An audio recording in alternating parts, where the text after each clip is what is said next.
The third elder of the Four Thunders Sword Sect stood upon the cliff with her disciples, looking down at the Taihua Taoist and Su Changyu, who were slumped on the ground surrounded by the carcasses of demonic beasts. She held her head high, questioning the reckless pair with a somber expression.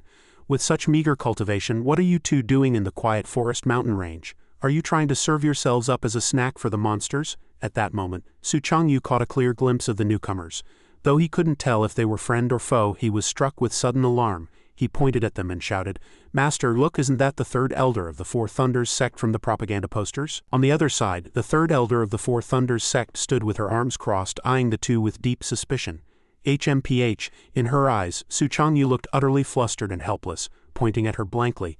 Suddenly she froze, looking as if she had been struck by lightning. She cried out internally, "Wait, could this be?" Simultaneously, the three disciples accompanying her were equally dumbfounded. Like frogs at the bottom of a well seeing the ocean for the first time, they whispered in unison, "Master, he looks just like the Lord's special envoy in the portrait." "What do you mean looks like? It's clearly him." Suddenly encountering the man their sect leader had mentioned, the third elder broke into a cold sweat. Her eyes darted around as she panicked inwardly. "Stay calm, I must stay calm." "Don't panic. Think about the sect leader's instructions." Meanwhile, the Taihua Taoist and his disciple were also gritting their teeth, their expressions uneasy as they whispered words of encouragement to each other in fear. "Don't panic, Changyu. Whatever you do, don't panic. Even if they're from one of the three great sects, we absolutely cannot lose our cool." Thus, the two groups, one sitting and one standing, stared at each other in silence, neither daring to speak first, both harboring deep reservations about the other. Su Changyu suddenly felt a chill run down his spine, noticing the two disciples from the Four Thunders Sword Sect staring intensely at him. To him, they looked like a couple of simpletons, unabashedly widening their eyes as they observed him. Feeling vulnerable, Su Changyu knit his brows and thought in terror, "Why are those two male disciples looking at me with such strange eyes? Could they be into men? Heavens, I wouldn't be able to fight them off." On the surface, Su Changyu had a peculiar trait. The more nervous he felt, the colder and more aloof his expression became. Consequently, he now looked as cold as frost, his gaze piercing the others like a blade, even though his mind was a chaotic mess. "What do I do? What do I do?" On the opposite side, the third elders group saw only Su Changyu's frigid expression. They immediately huddled together in fear, their faces pale and dripping with cold sweat. As expected of a Grandmaster of the Sword Dao, his gaze alone is terrifying. The sect leader had strictly ordered them not to reveal that they knew his true identity. Thus, the third elder became increasingly conflicted, her brow furrowed and her beautiful face drenched in sweat as she thought. "But what should I say? Think, this is so awkward." Finally, the third elder spoke. "May I ask, fellow Taoists, what brings the two of you here?" She warned herself, "Don't be sycophantic. Stay calm, stay calm. You must not look like you're trying to curry favor." However, when these words reached the Taihua Taoist's ears, he turned to stone on the spot. Cold sweat poured down his face as he thought in horror. Why is she suddenly being so polite? What are we doing here? Why is she asking that? How am I supposed to answer?" His face turned deathly pale, his eyes nearly rolling back into his head as his lips trembled. "No, it's nothing really. We're just passing through, taking a stroll." As soon as he spoke, an awkward atmosphere enveloped the scene. Both sides stared at each other stiffly, unsure of what to say next. Suddenly, the third elder noticed a tear in the Taihua Taoist's sleeve. Her heart jolted. She had found an excuse to strike up a conversation. Lowering her posture and assuming a humble, concerned air, she asked, "Fellow Taoist, are you injured?" Putting on what she believed to be her most friendly smile, she produced a verdant crystal and said, "I happen to have a white dew spiritual pivot pill here. It can heal your wounds." She thought to herself, a senior like him surely wouldn't care for such a common pill. But since he wants to play this role, playing along isn't really brown-nosing. "I'm such a clever little thing." Meanwhile, the Taihua Taoist and Su Changyu were internally reeling at the sight of this top-tier treasure. They cried out in a dazed shock, "A white dew spiritual pivot pill? The white dew spiritual pivot pill that's worth a fortune?" On the surface, the two huddled together, whispering conspiratorially. A highly guarded Su Changyu hissed, "Master, what's going on? Why is she being so nice to us?" Hearing this, the Taihua Taoist's mouth twitched as he improvised an explanation. "Perhaps they're just helping the weak. I suppose this is what you call the virtue and upbringing of a great sect." But Su Changyu narrowed his eyes in scrutiny.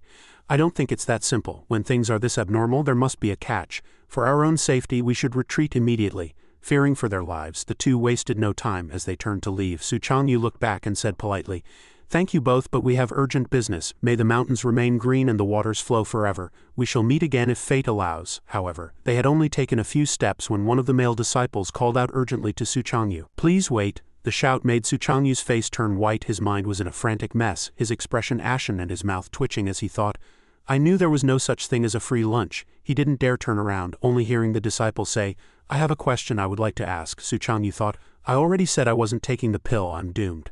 They have some scheme, they probably want my kidneys. Despite his inner turmoil, the disciple cupped his hands in a respectful bow and asked, Sir, in your opinion, what is the sword Tao? Meanwhile, the disciple was fretting internally.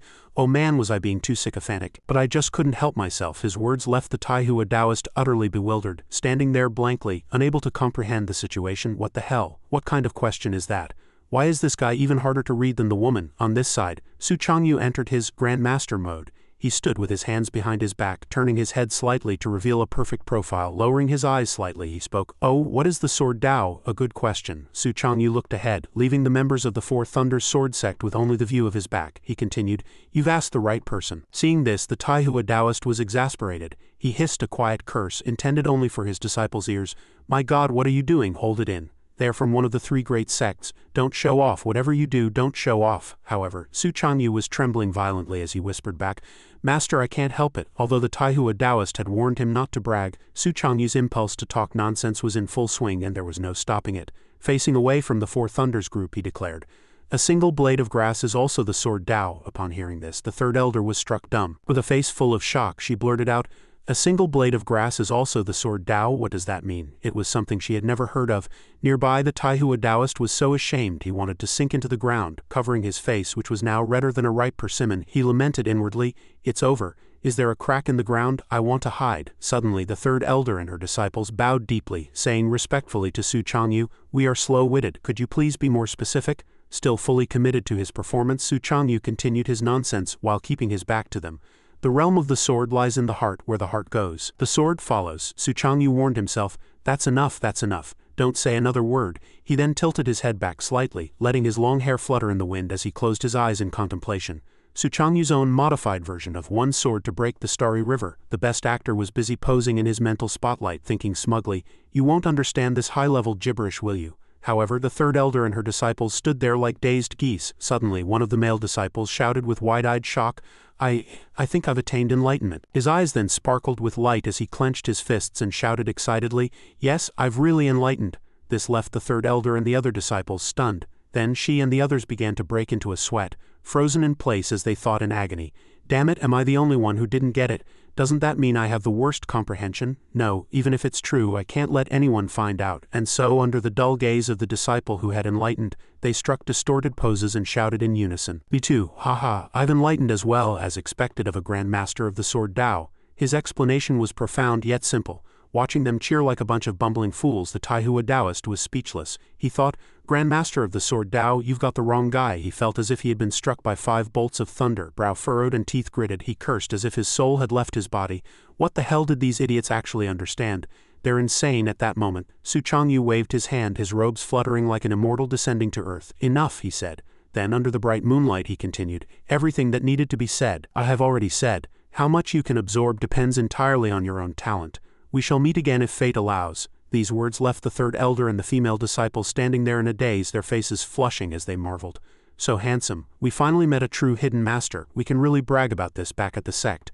Meanwhile, on the back mountain of the Changyu Dao sect, Yi Ping sat cross-legged with his hands extended and his head slightly bowed, fully concentrated. He listened carefully to every passing breeze, sensing the life breath of heaven and earth. Then Yi Ping looked up, gazing at the star-studded night sky. With eyes as bright as torches, Yi Ping suddenly blurted out, I found the celestial apertures in my body. He then rubbed his eyes, his face turning slightly pale as he murmured, I didn't expect activating a celestial aperture would require so much spiritual energy, but I have a trash root. Where am I supposed to get that much energy? Isn't this just back to square one? Then with a piercing gaze, Yi Ping looked at his palm and pondered, but I vaguely feel that the seemingly simple foundational technique of breathing and refinement is actually the most complex. Should I try to think like the very first cultivator who created qi refinement?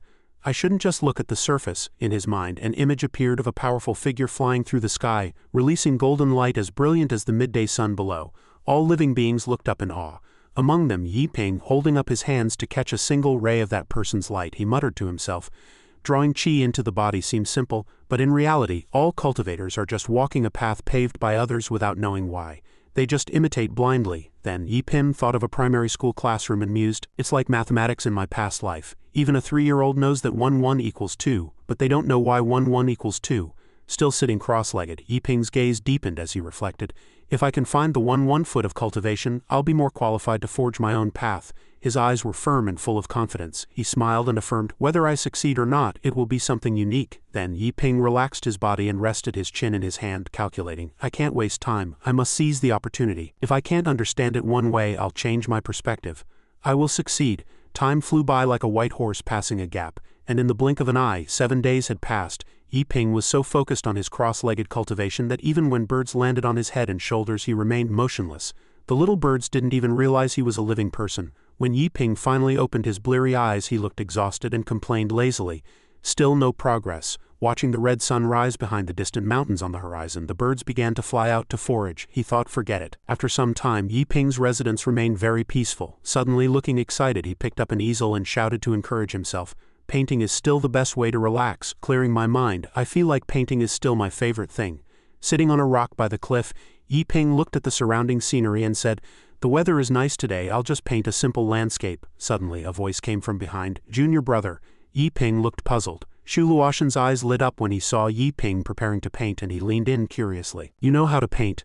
I've been wanting to find someone to help me with a portrait, he proposed enthusiastically. Could you paint a portrait of me? Facing Shu Luoshan's request, Yiping agreed readily.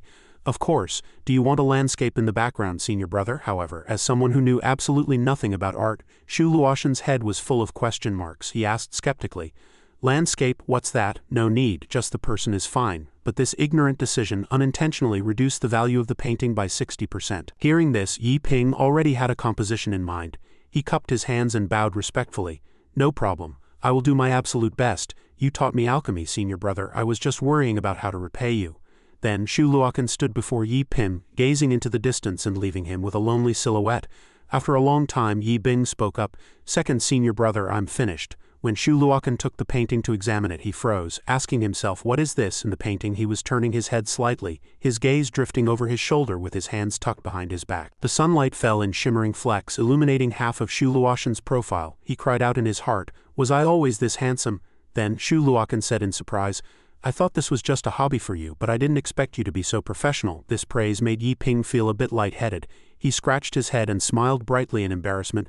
Not at all, you flatter me, senior brother. Suddenly, he reached out and suggested, oh, by the way, senior brother Luokan, would you like me to inscribe a poem on it? But his senior brother declined. No need, this is perfect as it is. As he rolled up the scroll and tucked it into his sleeve, he narrowed his eyes and thought to himself, inscribe a poem? What on earth is that? As long as it showcases my heroic stature, isn't that enough? He had no idea that this decision had caused the value of the painting to plummet by 70%, yet he remained smug, believing that a poem would only ruin the aesthetic. Shu Luokan turned to leave, saying, I was only concerned about the safety of your cultivation. Seeing that you're well, I can rest easy. I shall take my leave now. Hearing his senior brother's farewell, both were satisfied with the outcome. As the second senior brother walked away, he began to scheme, thinking that he must show this to the master and the eldest senior brother. They would surely praise his handsomeness as being no less than Su Changyu's. Actually, inscribing a poem might not be a bad idea, but no matter. I'll just write one myself when I get back. The moment this thought crossed his mind, the value of the painting instantaneously plummeted by 90%. Meanwhile, Yiping watched the figure recede into the distance, recalling the sensation from moments ago. When he was painting the portrait for his senior brother, a strange and ethereal feeling had suddenly welled up within him. He immediately picked up his brush, spread out a roll of blank paper, and with a burst of inspiration made a decision. He had to paint another piece immediately. Pure landscapes were his true forte. Yiping set his brush to paper, the first stroke of ink flowing like drifting clouds and running water, transitioning from light to dark. Then he swung his brush, tracing a circle in the air, and let out a sharp cry. Dot! In an instant a gale surged. Next, with eyes shining brightly, he made a powerful sweep, his brushstrokes vigorous and forceful as he chanted softly. His pupils flickered with golden light, and it was as if the 10,000 rays of the sun were converging within his focused gaze. He moved with a rhythmic grace, stroke after stroke, shouting, sweep. He gripped his brush firmly, yet the ink splattered onto the white paper without a hint of rigidity. A verdant light from his celestial apertures burst from Yiping's eyes as he continued to shout, die! As the lines grew denser and filled the paper, Yiping's expression became calm and profound. Finally, he set down his brush and declared, done. A moment later, a landscape titled 100 Birds Returning to the Forest vividly appeared on the paper. He blurted out, I've succeeded. However, after finishing the piece, a look of dazed astonishment appeared in Yiping's eyes. Gazing at the image of sunlight piercing through the clouds, he remarked with deep emotion, The painting is the Tao, and the Tao is the painting. Yi Ping closed his eyes, speaking truths like a sage. The painting moves with the heart. He then opened his eyes, his emerald gaze shimmering with divine light. In the silence of the deep night he added, "The Tao follows nature." In an instant the scene before Yi Ping shifted from day to night. The stars across the horizon connected, transforming into the shapes of various demonic beasts, with a majestic white dragon being the most dazzling among them. Having realized the true essence, he stared blankly at the starry sky and marveled, "Indeed, rather than forcibly drawing the spiritual energy of heaven and earth into my body, it is better to open my heart, release my celestial apertures, and merge into this world. The celestial apertures are heaven and earth are the celestial apertures. Only thus can they be infinite." Yi Ping observed the spiritual energy of the world surging like a tide toward the white dragon high in the sky. All things have spirit. If the spiritual energy is willing to merge, it will naturally gravitate toward you. If it is not, there is no need to force it. On the other side, the spiritual energy wound around the white dragon like a colossal beast attempting to draw near. Suddenly, a candle dragon opened its blood-red maw, broke through the silver energy barrier, and roared forth. Its massive body almost blotted out the sky as it dived toward the tiny Yi Ping with the momentum of crashing thunder. He stood frozen like a wooden statue, his mouth agape in surprise as he watched without blinking. The giant dragon had no intention of causing harm. It merely brought its massive head close to him and let out a dragon's roar that resonated like a great bell.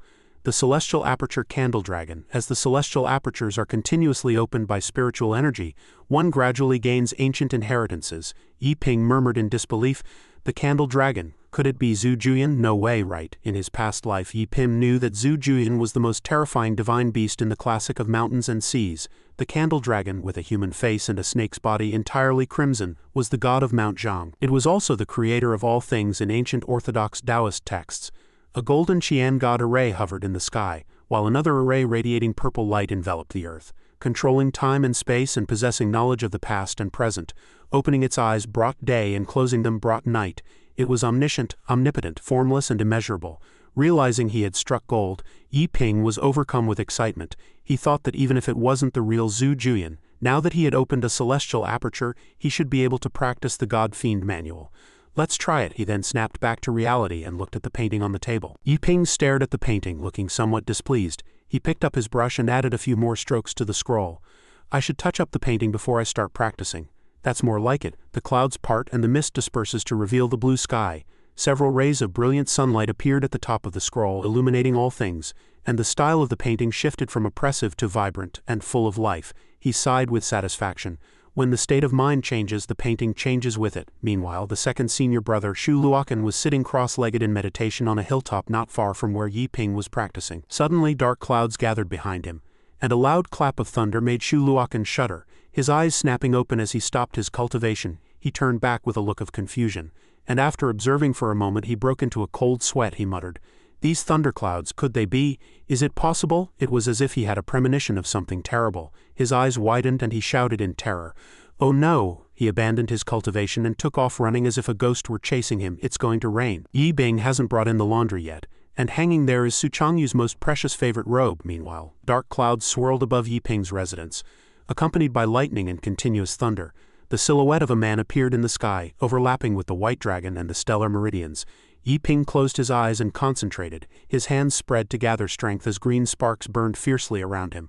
A moment later, he looked at his glowing green palms and analyzed. After opening the celestial aperture, spiritual energy pours into the body like a surging river. The spiritual energy flows ceaselessly. I don't even need to guide it intentionally. The celestial aperture will absorb it automatically. According to Master, isn't this automatic cultivation an ability that only nascent soul powerhouses can master?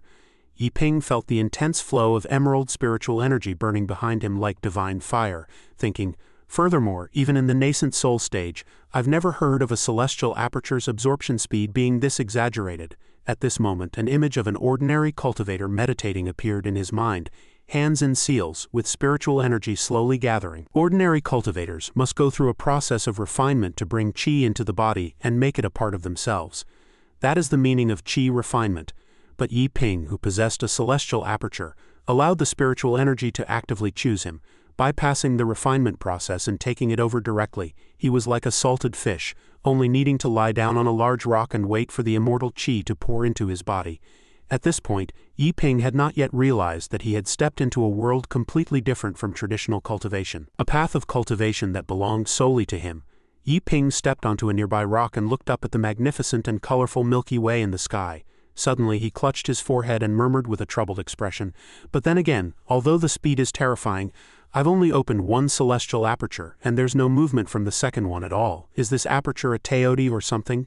Yi Ping sighed, letting the spiritual energy enter his body as his thoughts shifted. "Forget it. Since the second aperture hasn't opened yet, I'll start practicing the primordial god-fiend body refining art first." He spread his palm and made a grasping motion in the air. Then a brilliant golden flame ignited in Yi Ping's hand as he shouted, "Communicate with heaven and earth through spiritual energy." He then struck the ground with a palm like a pouncing tiger, adding the incantation, "Borrow the momentum of the great earth." Finally, Yi Ping shouted the words Shu Luokan had taught him. "Painting is the supreme cauldron." In an instant a massive scarlet incense burner appeared in the sky. He shifted his stance, standing with his hands behind his back between heaven and earth, pointing at the sky and shouting, "Borrow the heavenly might to transform into a divine hammer." Instantly, purple lightning struck down. Then a massive golden hammerhead parted the purple clouds and descended. It continuously sent sparks flying in all directions. In the blink of an eye, a glittering golden divine hammer took shape, hovering above the supreme cauldron, while red flames heavily surrounded Yi Ping and the cauldron. Seeing the divine weapon take shape, he was overjoyed. It worked with spiritual energy to guide it. I actually succeeded, however. The celestial anomalies did not stop. A violet-red energy vortex formed where the divine hammer descended, and thunder continued to roar above Yi Ping's head. Only then did he realize something was wrong. Cold sweat poured down his face as he frowned and thought, "Wait, hold on, this power isn't right. It's too strong for my current realm." Just as the thought occurred, a five-colored divine light shot straight toward Yi Ping. He was completely unable to resist and could only watch helplessly as the tide of spiritual energy crashed down upon him. Yi Ping's pupils shrank, reflecting the brilliant white light and a look of sheer terror. Then the violent collision triggered an earth-shattering energy explosion, the shockwaves spreading outward like jagged spikes. The tremor shook the universe. Yi Ping's mouth hung open as he stared blankly at the intense light that turned everything a ghostly white. His clothes and even his skin began to break down under this energy. In an instant, the right half of Yi Ping's body had been completely eroded by the violet-red energy. His eyes turned white and his teeth were clenched tight. This episode ends here. Please follow this channel and look forward to the exciting content of the next episode.